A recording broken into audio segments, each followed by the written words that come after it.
अस्सलाम स्टूडेंट्स, आज का जो लेक्चर है हमारा पिछली वाली जो क्लास है उसके कंटिन्यूएशन में हम लेक्चर करेंगे। पिछली मरतबा हमने काई स्क्वायर किया था विद इक्वल एक्सपेक्टेड आउटकम्स। इस मरतबा जो हमारा जो काई स्क्वायर का टेस्ट है that is a little bit different. इसमें हम ये करेंगे कि हम काई स्क्वायर का टेस्ट करेंगे विद अनइक्वल एक्सपेक्टेड आउटकम्स। उसके लिए जो हमारे पास एक जो प्रॉब्लम है वो ये है कि if I want to buy a restaurant from a person, ठीक है, तो उसके लिए मैं क्या करूंगी कि मैं उसके पास जाऊंगी और उसे पूछूंगी कि भाई तुम्हारी जो डेली का जो कस्टमर का जो आउटकम है वो कितना है। ठीक है जी। तो अब मैं वो ये कह रहा है कि वो बंदा जो है वो ये कह रहा है कि मैं आपको जो है इसके बारे में वर्किंग करके बता देता हूँ, आप किसी दिन आ जाइएगा और हम इसके ऊपर बैठ के फिर अपनी वर्किंग कर लेंगे। अच्छा, अब जब हम दोबारा पहुंचे रेस्टोरेंट वाले के पास तो उसने जो हमें जो एक्सपेक्टेड ये बताया कि जी पर डे उनका किस तरह से चलता है रेस्टोरेंट, उस तरह से उन्होंने बताया कि जी फॉर एग्जांपल हम ले लेते हैं यहाँ पे डेज।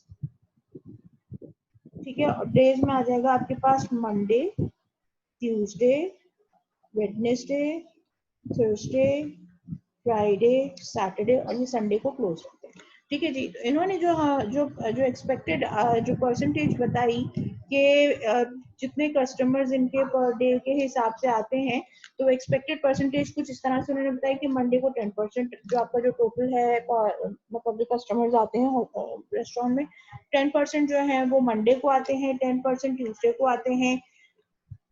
ठीक है जी। उसके अलावा फिर 15% जो है वो वेडनेसडे को आते हैं, 20% थर्सडे को आते हैं और 30% जो है वो फ्राइडे को आते हैं और सैटरडे को 15% आते हैं। ठीक है जी। जब ये हो गया तो अब मेरे दिमाग में ये है कि भाई फॉर एग्जांपल अगर मैं इस तरह की परसेंटेज के हिसाब से रेस्टोरेंट को खरीदती हूँ तो पता नहीं मुझे उसका फायदा होगा या नहीं होगा, और आइदर ये जो परसेंटेज है ये ठीक है भी कि नहीं, वो बंदे ने अंदाजन बताया है या ओरिजिनल जो उसके पास जो फैक्ट शीट है उसके मुताबिक बताया। तो उसके लिए मैंने क्या किया कि मैं जाती हूँ, मैं वहां पे जाके जो है एक हफ्ता जो है उसको सर्वे करती हूँ रेस्टोरेंट को, और फिर मैं ये देखती हूँ कि वहां पे जो नंबर ऑफ जो होटलियर्स आ रहे हैं या जो रेस्टोरेंट में जो कस्टमर्स आ रहे हैं वो कितने, तो वो मैं ऑब्जर्व कितना करती हूँ उसको, वो मेरा डाटा कुछ इस तरह का बन रहा है कि ऑब्जर्व मैंने जो किया है। अब यहाँ पे ये परसेंटेज थी, माइंड यू हम यहाँ पे ये जो है ये परसेंटेज की बात कर रहे थे। अब जो मैं डाटा लेकर आई हूँ वो ये है कि जब मैं खुद बैठी रेस्टोरेंट में और मैंने देखा कि जी टोटल आउटकम क्या आ रहा है, कितने लोग आ रहे हैं, उसके हिसाब से जब मैंने देखा तो मुझे ये पता चला कि मंडे को 30 कस्टमर्स आए, ठीक है, ट्यूसडे को 14 कस्टमर्स आए। ये सिर्फ एक वीक का डाटा बता रहे हैं कि हमने एक वीक जाके होटल में या रेस्टोरेंट में जाके देखा नंबर ऑफ कस्टमर्स कितने आ रहे हैं। तो मंडे को 30, ट्यूसडे को 14, ठीक है, वेडनेसडे को आए इनके पास 34, थर्सडे को 45, फ्राइडे को 57 और सैटरडे को 20। ठीक है, this was the number of customers. अब मुझे ये चेक करना है कि आया जो भाई साहब हैं जो रेस्टोरेंट बेच रहे हैं उन्होंने जो डाटा मुझे दिया है वो मैंने जो ऑब्जर्व किया उसके मुताबिक एक गुड फिट है या नहीं है, या वो साहब जो हैं वो झूठ बोल रहे हैं और मुझे उनकी बात पे यकीन करना चाहिए ये नहीं करना चाहिए। तो उसके लिए मैं क्या करूंगी कि पहले मैं इसके ऊपर एक हाइपोथेसिस टेस्ट करके देखूंगी कि इसमें क्या आ रहा है।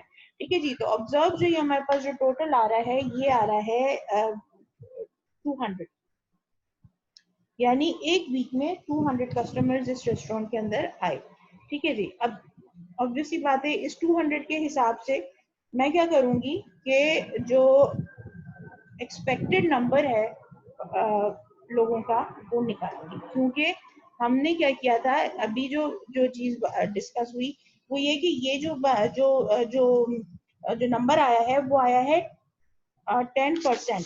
10% जो हमारे पास ऑब्जर्वेशन है उसके हिसाब से हमें पहले क्या करना पड़ेगा कि परसेंटेज के हिसाब से हमें टोटल नंबर्स निकालने पड़ेंगे कि कितने लोग आए हैं। अब इसके लिए क्या करते हैं आप, क्या आपको मालूम है कि आपके पास जो परसेंटेज निकलती है वो किस तरह से निकलती है, numerator divided by denominator multiplied by 100। ठीक है जी। अब आपको क्या चाहिए इस वक्त, आपको डिनोमिनेटर मिला हुआ है, परसेंटेज मिली हुई है, आपको न्यूमरेटर फाइंड आउट करना है।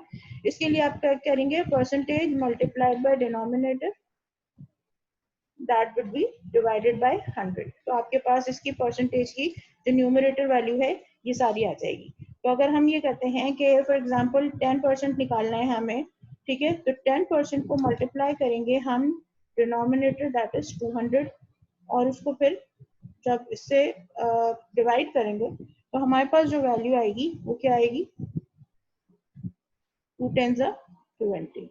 ठीक है, तो ये होगा 20 कस्टमर्स जो कि मंडे को आ रहे हैं according to the percentage that restaurant owner told us. ठीक है, इसी तरह से इसको पूरे को हम कैलकुलेट कर लेंगे तो हमारे पास जो कैलकुलेटेड एक्सपेक्टेड आ रहा है वो क्या आ रहा है, 10% के हिसाब से मंडे को 20 कस्टमर्स, ट्यूसडे को भी 20 कस्टमर्स, वेडनेसडे को 15% के हिसाब से 30 कस्टमर्स बन जाएंगे। इसी तरह से 20% के हिसाब से थर्सडे को 40 कस्टमर्स बन जाएंगे, और 30% फ्राइडे के हिसाब से आपके 60 कस्टमर्स बन जाएंगे, और वापस से 15% के लिए 30 कस्टमर्स हो जाएंगे। तो ये अगेन जो है ये इक्वल हो जाएगा 200 का। तो ये एक्सपेक्टेड है हमारे पास। अब आपको जो इम्पोर्टेंट चीज है जो ध्यान में रखनी है वो ये है कि इसमें तमाम के तमाम एक्सपेक्टेड डिफरेंट हैं। लास्ट टाइम हमने जब कैलकुलेशन की थी तो हमारे एक ही कैलकुलेशन पे हमारी एक्सपेक्टेड निकल के आ गई थी, और वो एक्सपेक्टेड जो थी वो सेम थी।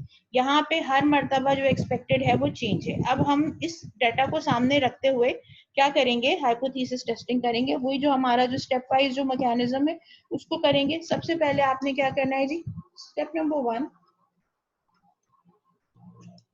Testing of hypothesis. हाइपोथेसिस क्या बनाएंगे, एच नोट क्या बनेगी आपकी, एच नोट बन रहा है कि एक्सपेक्ट ये जो है आपका जो ओनर्स का जो डिस्ट्रीब्यूशन है that is correct.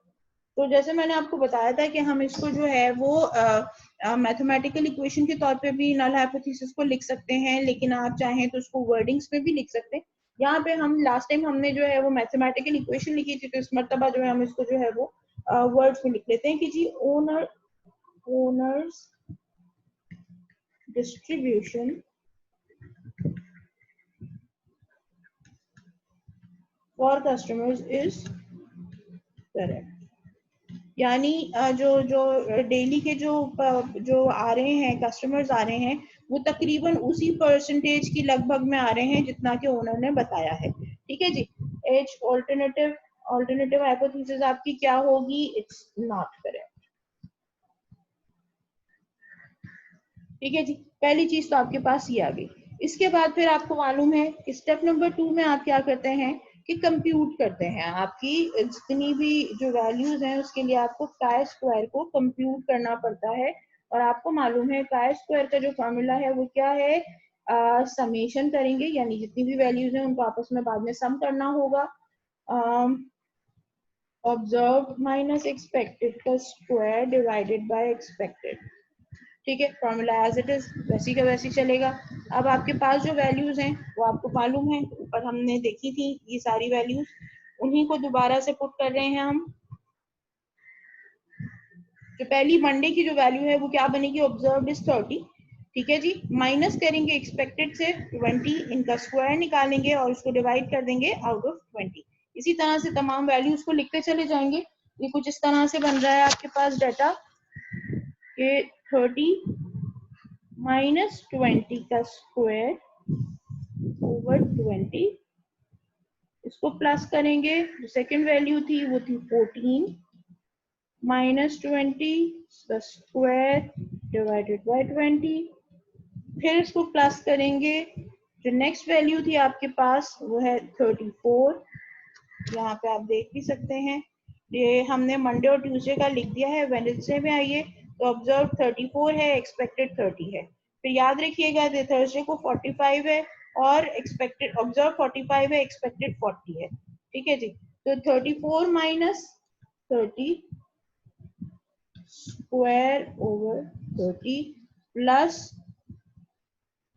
45 minus 40 square over 40 plus 57 जो कि नेक्स्ट वैल्यू थी -60।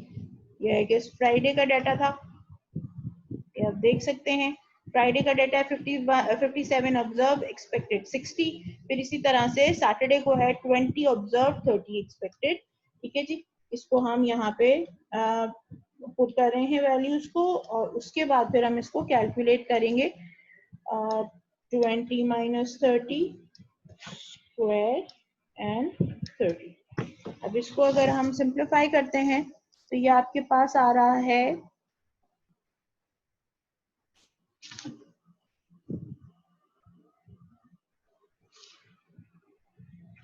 100 over 20। क्यों? 10 30 माइनस 20 10 10 10 100 स्क्वायर करा दिया, उसके बाद उसको यहाँ पे सिंप्लीफाई कर दिया। इसी तरह से 14 माइनस 20 कितना बनेगा? 6 6 6 36 36 36 डिवाइडेड बाय 30। फिर इसी तरह से 34 माइनस 30 4 4 4 16 16 डिवाइडेड बाय 30। फिर 5 बच रहा है, 5 5 25 25 divided by 40। 3 3 3 9 9 divided by 60 and again 10 10 100 100 divided by 30। इसको अगर आप सिंप्लीफाई करते हैं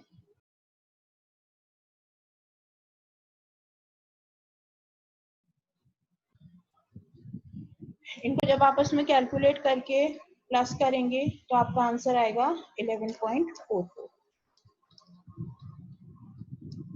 ठीक है जी। अच्छा, अब ये जो 11.44 आ गया, आपने कंप्यूट कर लिया, आपने काई स्क्वायर वैल्यू को कंप्यूट कर लिया और आपके पास काई स्क्वायर वैल्यू जो है वो आपकी आ गई है 11.44। अब इसको आपने क्या करना है, थर्ड जो आपका जो स्टेप है, स्टेप नंबर 3, उसमें आपने न्यू तलाश करना है। और न्यू के लिए आपके पास क्या होगा, अगर आप देखें तो आपके पास क्या आ रहा है, 1 2 3 4 5 6 6 ग्रुप्स हैं। तो 6 ग्रुप -1 एंड -1 करते हैं आप इसमें, ये आपको मालूम है। तो ये हो जाएगा 6 - 1, तो इसका मतलब है न्यू कितना हो गया आपके पास, 5 हो गया। अच्छा, अल्फा जो आप निकालते हैं वो आपका ऐसी बात है 0.05 के ऊपर होता है। तो आपकी जो अल्फा है वो है 0. ये इधर, और अल्फा जो है वो 0.05 हो गई, यानी 5% कॉन्फिडेंस इंटरवल के ऊपर आपने डाटा में वैल्यू चेक करनी है। ठीक है जी। तो अब आप सबसे पहले आपकी क्या वैल्यू निकालेंगे कि काई स्क्वायर टेबुलेटेड क्या है आपके पास। ठीक है, तो काई स्क्वायर टेबुलेटेड के लिए आपको टेबल देखना पड़ेगा। Now I'll be sharing the table with you. Table को अगर शेयर करते हैं तो हमें जो चाहिए वो डाटा चाहिए 6 के ऊपर, 6 नहीं 5 के ऊपर चाहिए। ठीक है जी। तो ये आपकी 5 की रो चल रही है, ये आप देख सकते हैं इसमें, और आपको 0.05 के ऊपर वैल्यू चाहिए। तो आपकी जो 0.05 के ऊपर जो वैल्यू आ रही है वो आ रही है टेबुलेटेड 11.07। ठीक है जी। जब आपके पास 11.07 आ रही है तो अब उसके लिए आप क्या करेंगे कि पहले फर्स्ट ऑफ ऑल इसको मेंशन करेंगे यहाँ पर 11.07, ये आपकी काई स्क्वायर की टेबुलेटेड वैल्यू है। अब आप इसको चेक करेंगे स्टेप 5 में। पहले आप ग्राफ बनाएंगे, 0 2 4 6 8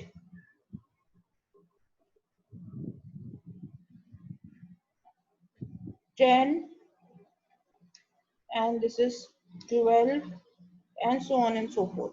आपको जो आपके पास जो क्रिटिकल वैल्यू आ रही है वो आ रही है 11.07, that lies somewhere between 10 and 12। तो आप इस जगह पे क्रिटिकल वैल्यू को मार्क करेंगे और ये आपकी वैल्यू हो जाएगी 11.07 की। ठीक है जी। अब आप हमें ये अब हमने ये चीज देखनी है कि जो हमारी जो कैलकुलेटेड वैल्यू आई है वो इसके मुकाबले में कहाँ पे लाई करेगी। तो उसके लिए हम क्या करेंगे कि आपने ये यहाँ पे देखना है chi square calculated versus chi square tabulated और आपके पास जो काई स्क्वायर कैलकुलेटेड की वैल्यू है वो है 11.44 which is versus 11.07.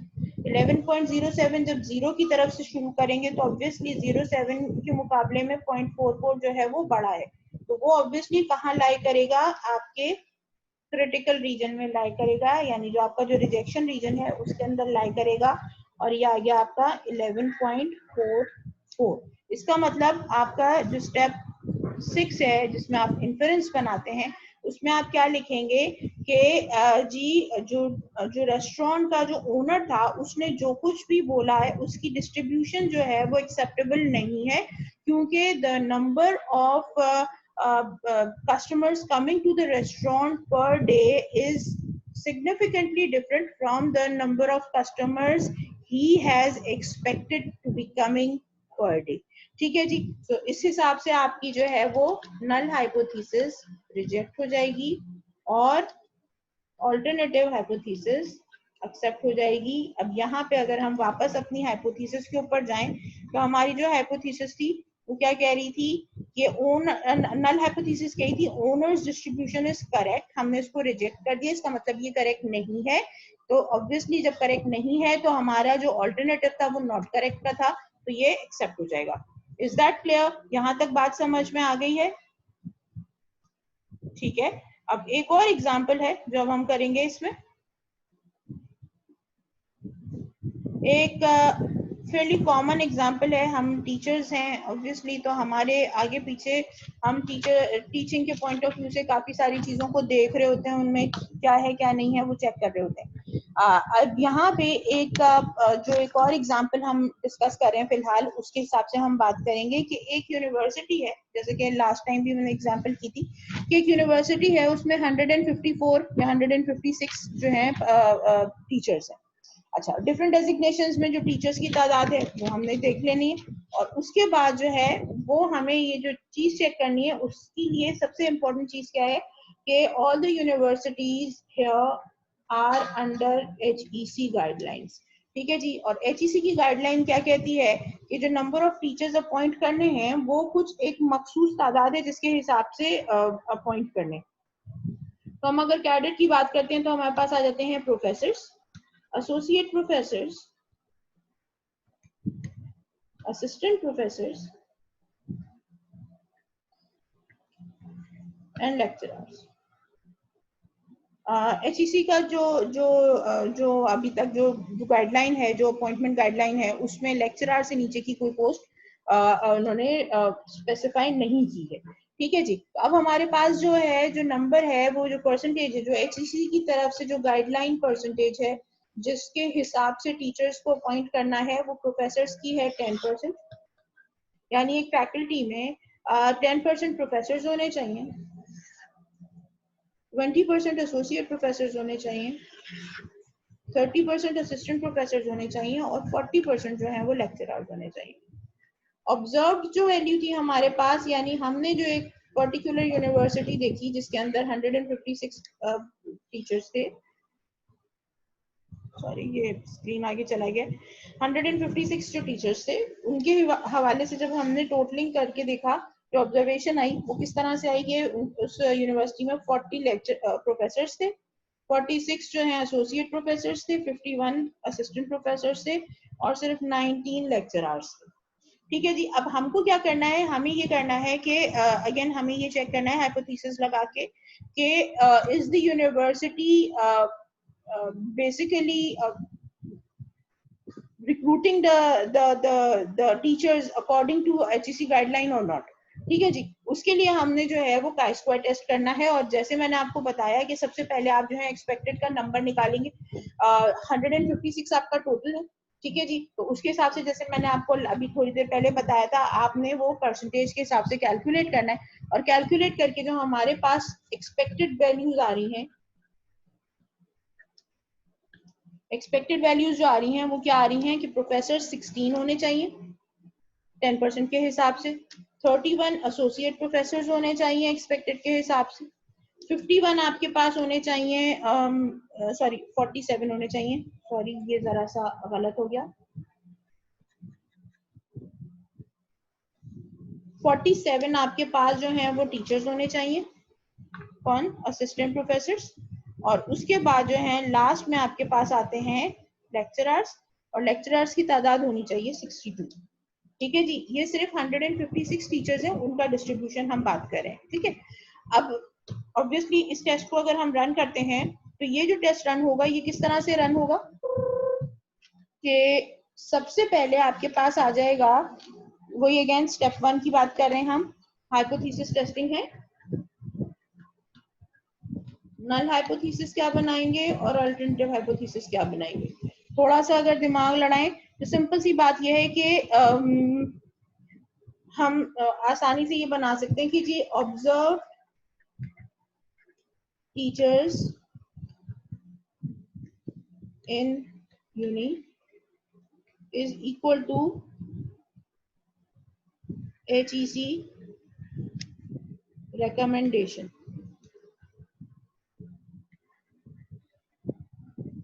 ठीक है जी, अब यहाँ पे यही चीज जो है वो नॉट इक्वल के साथ आ जाएगी, कहानी खत्म। Observe versus expected are not equal.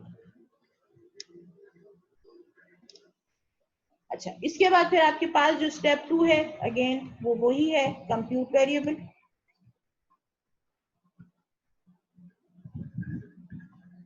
chi square के लिए फॉर्मूला आपको याद है, हम यहाँ पे डायरेक्ट वैल्यूज पुट करते हैं ताकि हमारा थोड़ा सा टाइम बच जाए। पहली जो कैटेगरी है प्रोफेसर्स की, 40 professors minus 16 square divided by 16 plus कर देंगे। उसके बाद आपके पास associate professors,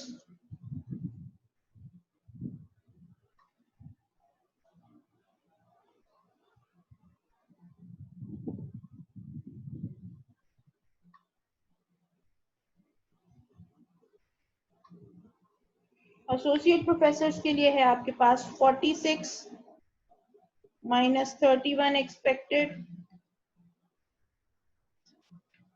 divided by 31 plus assistant professors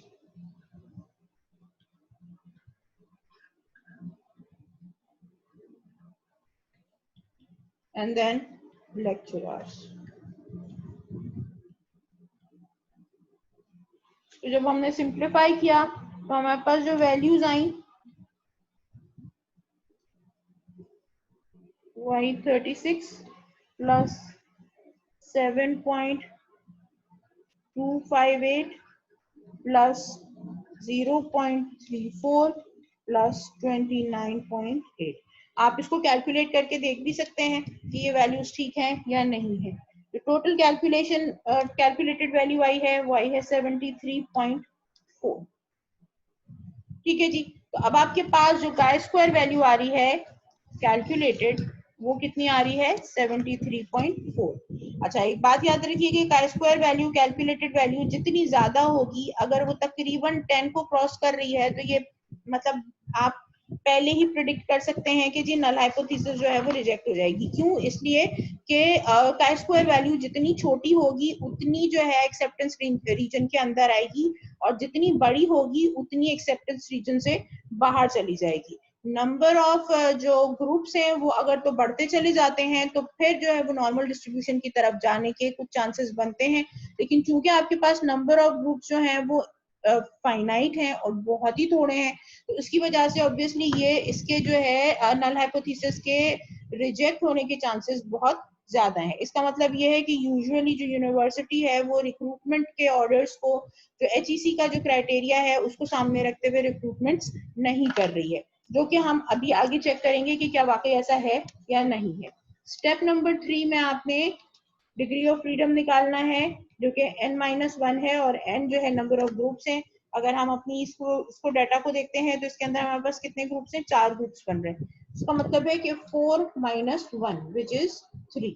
तो आपके पास जो डिग्री ऑफ फ्रीडम आया है वो 3 आया है, और आपने जो है इसके अंदर जो अल्फा कैलकुलेट करना है ऑब्वियसली वो 0.05 के ऊपर कैलकुलेट करना है। स्टेप नंबर 4 में आप क्या करते हैं कि पहले कैलकुलेटेड वैल्यू ढूंढते हैं और उसके बाद फिर आगे चलते हैं। तो first of all we'll again calculate the chi square tabulated.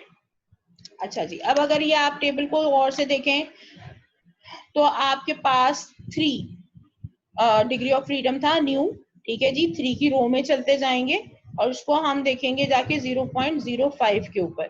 तो 0.05 के ऊपर आपकी जो टेबुलेटेड वैल्यू आ रही है वो कितनी आ रही है, 7.815। दोबारा से नोट करें, डिग्री ऑफ फ्रीडम कितना था, 4 माइनस 1 यानी कि 3 के ऊपर जब आप उस रो को चेक कर रहे हैं तो इस रो में आने के बाद आपको अल्फा एट 0.05 आपको जो वैल्यू मिल रही है वो है 7.815। ठीक है जी, तो इस 7.815 के साथ आप अब टैली करेंगे अपनी वैल्यू को, तो आपके पास जो काय स्क्वायर टेबुलेटेड आ रहा है वो है 7.815। ग्राफ बनेगा,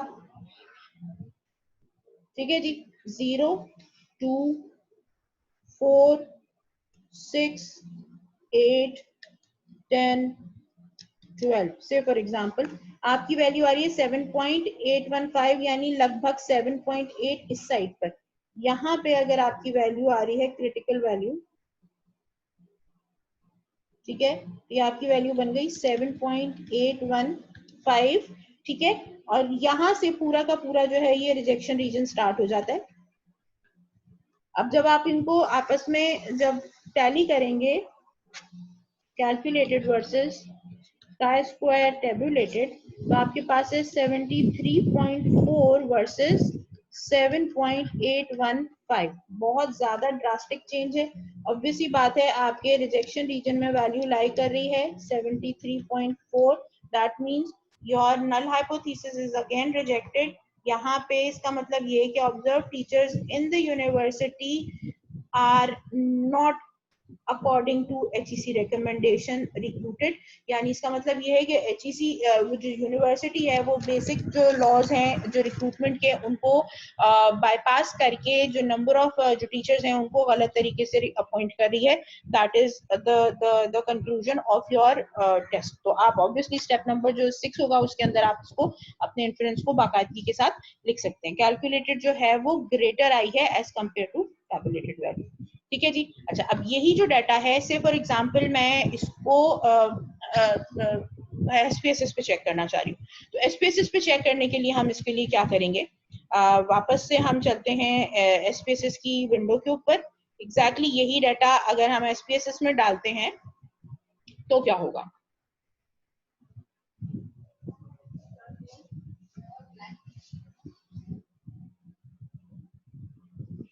ठीक है जी, ये आपके पास डाटा है। इसमें आपके पास जो दो कॉलम्स आ रहे हैं, जैसे लास्ट जो हमने इसी डाटा के ऊपर बात की थी तो हमने कैडर को चेक किया था। अब हमारे पास जो पहला वाला जो कॉलम है हम पहले उसको चेक करेंगे। ये जो हमने कॉलम बनाया है अगर इसके वेरिएबल्स अगर हम जाके चेक करें ताकि कंफर्म हो जाए कि हम किस पे जा रहे हैं, यहाँ पे देखिए यहाँ पे 4 ग्रुप्स बने हुए हैं, ठीक है, associate professors, assistant professors and lecturers, ठीक है जी। अब इसको अगर हम करते हैं तो टेस्ट रन करने के लिए आपको क्या करना पड़ेगा, सबसे पहले आप जाएंगे एनालाइज पे। एनालाइज में जाने के बाद आपने जाना है नॉन पैरामीट्रिक टेस्ट के ऊपर जैसे हम पहले गए थे। फिर लेगेसी डायलॉग्स में जाएंगे। लेगेसी डायलॉग्स में जाने के बाद काय स्क्वायर टेस्ट रन करने के लिए आप इसको ओपन करेंगे। यहाँ पे इंपॉर्टेंट चीज अगर आप देखो तो लास्ट टाइम हमने इस जगह पे कोई कहानी नहीं की थी। वजह क्या थी कि आपका ऑल कैटेगरीज इक्वल जो है वो सिलेक्ट हुआ था बाय डिफॉल्ट। अब की बार आपने क्या करना है कि आपने चूंकि ऑल कैटेगरीज इक्वल नहीं रखनी है तो आप यहाँ पे वैल्यूज ऐड कर देंगे। पहली वैल्यू जो है आपकी वो है 16 ऐड, फिर है 31, फिर है 47। अच्छा, यहाँ पे एक बात ये याद रखने की जरूरत है कि ये चीज जो एक्सपेक्टेड है, जो डिफरेंट एक्सपेक्टेड हैं, ये आपको पहले खुद कैलकुलेट करने पड़ेंगे। ये आपको यहीं पे हुए हुए नहीं मिलेंगे, आपको खुद करने पड़ेंगे। ये याद रखने वाली बात है, कहीं ये ना हो कि आपके बोलेंगे जी हमने तो किया था, हर दफा जो है वो एक्सपेक्टेड एक ही जैसे आ रहे हैं। उसकी वजह ये है कि जी कैटेगरीज इक्वल नहीं इक्वल होंगी तो वो तो मतलब बाय डिफॉल्ट सेटिंग हुई हुई है तो वो इसी तरह करेगा। लेकिन अगर आपको वैल्यूज डालनी है तो ऑब्वियसली आपको हर ग्रुप की कितनी एक्सपेक्टेड बन रही है वो आपको पहले कैलकुलेट करनी पड़ेगी, वो डालनी होगी, उसके बाद आपको कैलकुलेट होके रिजल्ट मिलेगा। यहाँ पे आपने ऐड कर दिया, ठीक है जी, ये सेटिंग हो गई। सेटिंग होने के बाद आपने ये डेजिग्नेशन वाला जो वेरिएबल था ये उठा के वेरिएबल लिस्ट में डाला, ठीक है जी। ऑप्शंस में गए, ऑप्शंस में जाके डिस्क्रिप्टिव चेक कर दिया, ओके किया, फिर ओके किया। अब आपके पास जो विंडो खुली है वो खुली है काई स्क्वायर की आउटपुट विंडो, ठीक है जी। यहाँ पे अगर आप देखें तो एग्जैक्टली वही टेबल जो हमने अभी थोड़ी देर पहले बनाया था, तकरीबन मिलता जुलता वैसा ही टेबल बना है। Professors observed 40, expected 16, associate professors 46 observed, 31 expected, assistant professors 51 observed, 47 expected, lecturers 19 observed, 62 expected, ठीक है जी। टेस्ट रन करने के बाद जो काई स्क्वायर वैल्यू आ रही है वो आ रही है अगेन 73.4, ठीक है जी। और एसिम्प्टोमेटिक सिग्निफिकेंट वैल्यू, अच्छा डिग्री ऑफ फ्रीडम अगेन वही 3 है। हाईली सिग्निफिकेंट डिफरेंस है 0.05 से बहुत ज्यादा डिफरेंस है, इस वजह से यहाँ पे सिग्निफिकेंस जो है वो 000 से भी आगे की लिखी हुई है, यानी कि बहुत ही अनलाइकली चांसेस हैं कि आप इस डाटा को ये कह सकें कि जी ये जो HEC की जो रिकमेंडेशन है उसके मुताबिक अपॉइंटमेंट्स हुए हैं या नहीं हुए। मतलब हर सूरत में आपको ये, किसी भी सूरत से आप इसको घुमा फिरा के भी ये नहीं कह सकते कि जी क्लोज तरीन भी होगा, क्योंकि एसिम्प्टोमेटिक सिग्निफिकेंस वैल्यू जो है वो बेइंतहा ज्यादा है। इसका मतलब ये हुआ कि जो डाटा है वो बहुत ज्यादा डेविएट कर रहा है फ्रॉम इट्स एक्सपेक्टेड। अब यहाँ पे आप खुद अंदाजा भी लगा सकते हैं कि जी 16 और 40 में तो कोई मुमासिलत ही नहीं है। चलो 46 और 31 को हम थोड़ा सा बात कर सकते हैं कि हाँ जी करीब करीब है, असिस्टेंट प्रोफेसर्स को भी बोल सकते हैं कि जी करीब करीब है, लेकिन 62 एक्सपेक्टेड और 19 लेक्चरर्स का होना या 16 एक्सपेक्टेड और 40 लेक्चरर्स का होना, ये बहुत ही ज्यादा अपनी रेंज से बाहर जाने वाली चीज है। और यही एक रीजन है जिसकी वजह से आपकी जो काई स्क्वायर वैल्यू है वो इतनी ज्यादा आई है कि आप जो है उसको किसी भी सूरत से जो है वो अपनी मतलब उसको अपनी एक्सेप्टेंस रीजन के अंदर नहीं ला सकते। So this was all about your goodness of test, goodness of fit test with unequal expected proportions. I hope आपको ये चीज समझ में आ गई होगी।